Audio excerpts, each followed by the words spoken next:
Comme vous le savez, l'enseignement supérieur a été confronté à d'énormes difficultés depuis plus de 2 décennies.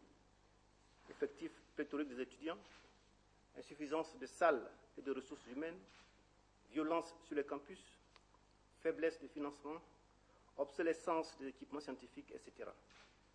La conséquence de tout cela a conduit à des années universitaires sans fin, un chevauchement de ces années universitaires avec pour corollaire des étudiants inscrits la même année civile à des années académiques différentes au sein d'une même université. Cette situation a été exacerbée par la crise post-électorale, à l'occasion de laquelle on a assisté à un pillage systématique des infrastructures de nos universités, ce qui a conduit le gouvernement à fermer les universités publiques du pays en vue de leur réhabilitation.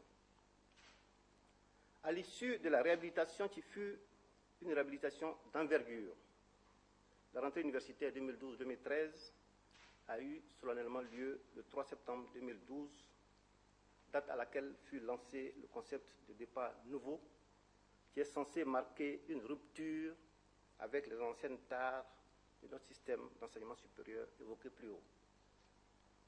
La conférence des présidents des universités publiques de Côte d'Ivoire avait passé par vos canaux, mesdames et messieurs les journalistes, un message d'espoir à tous les acteurs de nos universités, aux étudiants, aux parents d'étudiants et à la nation entière, en vue de les sensibiliser amplement sur les conditions requises pour la renaissance de l'université ivoirienne. Depuis cette date du 3 septembre 2012, les acteurs de l'université Nandia-Brogua se sont remis au travail pour remplir au mieux de leurs capacités les missions à eux assignées par l'État de Côte d'Ivoire. En effet, même si les conditions de travail n'étaient pas les meilleures, chacun, à son niveau, a fait le maximum pour répondre aux attentes de la nation. Au terme de l'année académique qui s'achève, il était bon que nous échangions avec vous sur le point du déroulement de cette année, sur les difficultés et sur les perspectives de l'année à venir, l'année académique 2013-2014. Démarré assez difficilement à la mi-octobre 2012, les enseignements, cours magistraux principalement, ont connu au fil des semaines leur vitesse de croisière au sein des 4 UFR, les unités de formation et de recherche, et de l'école préparatoire aux sciences de la santé, l'EPSS, de l'université Nandia-Brogua. On notera que nous sommes à la première année de la mise en œuvre du système LMD, c'est-à-dire licence, master, doctorat, au sein de notre ordre d'enseignement, et que nous sortions d'une période de 18 mois d'arrêt de l'enseignement à l'université. Les quelques difficultés observées relevaient principalement de la mise en œuvre de ce système nouveau pour notre institution.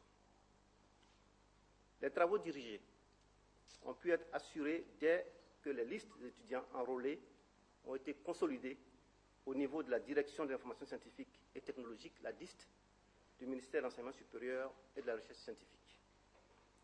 Les travaux pratiques ont été la partie des enseignements qui nous ont causé les plus grands soucis.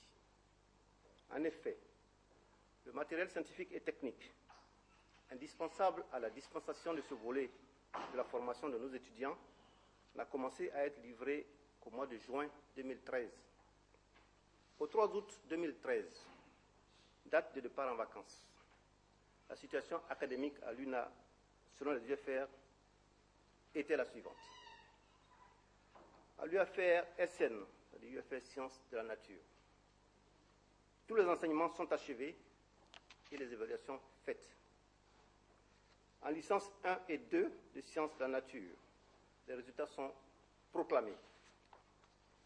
En licence 3 de production animale, de botanique et de phytothérapie, ainsi qu'en licence de protection des végétaux, les résultats sont proclamés respectivement à 45, 43 et 31%. Les notes des derniers examens sont en cours de traitement au niveau de l'UFR et seront affichées incessamment. En Master 1 et 2, les examens des 2 semestres ont été réalisés et les résultats sont disponibles. À l'UFR STA, l'UFR des sciences et technologies des aliments, tous les enseignements sont achevés et les évaluations faites. En licence 3 de sciences et technologies des aliments et en licence 3 de microbiologie des aliments, les résultats de première session, c'est-à-dire premier semestre et deuxième semestre, sont proclamés à 63%. Les notes des derniers examens sont en cours de traitement et les résultats seront affichés également sous peu. En Master 1 de ce même parcours, les résultats des 4 unités d'enseignement sont proclamés et les notes des 4 autres sont en cours de traitement. En Master 2, enfin, de biochimie et technologie des aliments et Master 2 de microbiologie et biologie moléculaire, les cours et les évaluations sont terminés, les notes sont en traitement pour les dernières proclamations. En UFR SGE, c'est-à-dire sciences et gestion de l'environnement, tous les enseignements sont achevés, les évaluations faites, hormis un TP, donc des travaux pratiques, qui concerne en même temps un stage, en licence 2 professionnelle, donc l'ancienne DUT, qui reste à faire. Les résultats de licence 3 professionnelle et sciences et techniques de l'eau, de Master 1, de Master 2 ont été proclamés. Enfin, à l'EPSS, école préparatoire aux sciences de la santé, tous les enseignements sont achevés. Le concours de passage en seconde année reste à programmer et sera donc programmé lorsque les quotas arrêtés par les universités ces quotas nous seront indiqués. Et Alassane Ouattara de Bouaké, en effet, accueille ces secondes années de sciences médicales. Donc lorsque c'est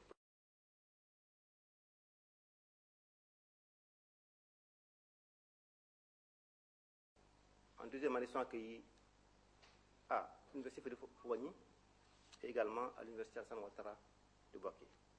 Les sciences pharmaceutiques et biologiques et odontostomatologie sont accueillis à l'université Houphouët-Boigny. La dernière UFR, donc, c'est l'UFR SFA, sciences fondamentales et appliquées.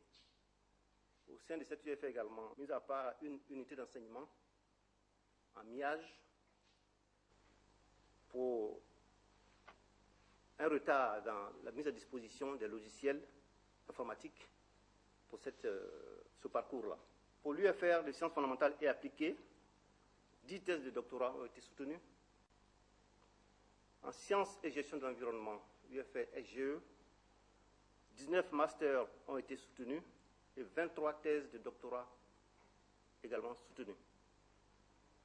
À l'UFR sciences de la nature, 41 mémoires de Master 2 ont été soutenues et 18 thèses de doctorat également soutenues. En sciences et technologies des aliments, enfin, c'est 15 thèses de doctorat qui ont été soutenues depuis la rentrée d'octobre 2012. À la rentrée du 16 septembre, auront lieu les examens de seconde session et nous entendons effectuer la rentrée de l'année académique 2013-2014 à partir du 15 octobre. Mais comme cela se fait, le ministère de tutelle fixera cette date de rentrée pour toutes les universités de Côte d'Ivoire. Je terminerai mon propos par des résultats du comité consultatif interafricain, le CAMES, donc, qui s'est tenu cette année en N'Djamena, au Tchad. Sur 49 candidats présentés par l'université Nandia Brogua, 47 ont été inscrits sur les différentes listes d'aptitude, soit un taux de réussite de 95,92%, répartis comme suit. Les maîtres assistants ont réalisé un taux de 100% de réussite, au 88% au niveau du CAMES. L'université Nandia Brogua est vraiment bien placée. Cette intervention en lançant un appel aux parents d'étudiants pour les inviter à s'impliquer davantage dans la vie de l'université afin de les responsabiliser encore plus. Les résultats des universités n'en seront que meilleurs lorsque la violence s'éloignera définitivement de nos campus.